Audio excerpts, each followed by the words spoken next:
अस्सलाम वालेकुम मोअज़्ज़िज़ असातिज़े कराम। आज हमने बच्चों को जिस चीज़ की मश्क करवाई फ्लायर में वो क्वाफ, काफ, गाफ, फे, क्वाफ, काफ, गाफ 4 हरूफ से हमने मिलाकर दो हरूफ की मश्क करवाई कि इन चारों हरूफ को, जैसे फे को अलिफ के साथ मिलाएं, फे को छोटी ये के साथ मिलाएं, फे को वाव के साथ मिलाएं, फे को बड़ी ये के साथ मिलाएं। इसी तरह क्वाफ को काफ अलिफ का, काफ वाव को। ये तमाम मश्क हम इसलिए करवाते हैं बच्चों के अंदर आवाज़ें पैदा हों कि कौन कौन सा हर्फ कैसी आवाज़ें निकाल सकता है, और बाकी हरूफ तहज्जी के साथ भी उन्हें मिलाकर पढ़ाने की कोशिश किया करें ताकि वो मुख्तलिफ आवाज़ें निकालें।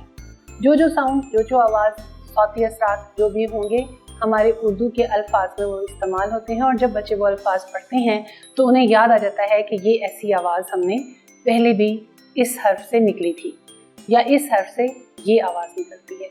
हमारी वेबसाइट का लिंक आपको नज़र आ रहा है। इस पर तमाम रिसोर्सेज दस्तयाब हैं जो कि आपके लिए बहुत मौन साबित होंगे। इंशाल्लाह ताला अगले सबक के साथ फिर आपसे मुलाकात होगी। तब तक के लिए अल्लाह हाफिज़।